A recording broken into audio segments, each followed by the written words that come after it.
Welcome to Pathways of Hope. My name is Abion Calo, and I would like to share with you my reflections on today's Gospel, taken from Luke chapter 17, verses 26 to 37. This Gospel is still part of Jesus' discourse on the kingdom of God. While yesterday's Gospel describes the situation of that kingdom, it's among us or within us. Today's Gospel focuses on the situation or the coming. It describes to us what will happen of the coming of the Son of Man when Jesus returns again as judge.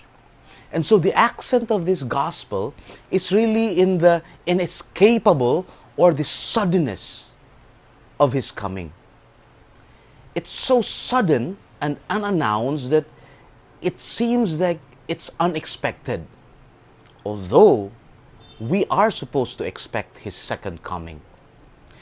You see, it's just like this game where you put your hand on top of your opponent's hands, and the goal of your opponent is to slap your hand, and your goal is to make sure that you avoid that slap. You see, you know that it's coming, but the slap is unannounced and it comes so quickly that sometimes your hand gets hit. Now, what do we do with this? We are actually called to be very vigilant, to always be watchful and to fix our eyes on Jesus and to not lose our sight of heaven. Jesus uses the example in the sacred history and uses the example of Noah in the time of Lot, where people were just so focused in their life and not mindful of heaven, not mindful of the affairs of God. And when it came, they were not prepared. So we need to be vigilant. The second thing we need to do is to always be ready. And one of the things that makes us ready is actually to detach ourselves from the possessions of this world and to remember that we are just but pilgrims on this earth, that this is not our home, that heaven is our home.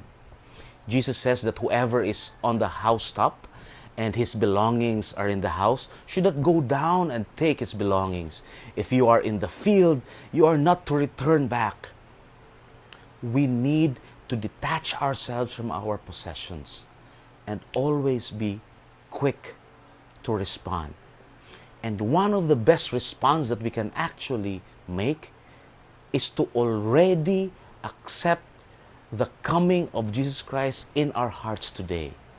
That we accept him in our hearts. That we enter into this relationship with Jesus.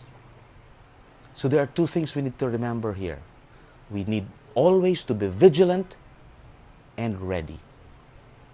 I pray, brothers and sisters, I pray, dear friends, that we will do all our best to always be watchful, always be awake, and always be ready and not be attached to the material things in this world. God bless us all.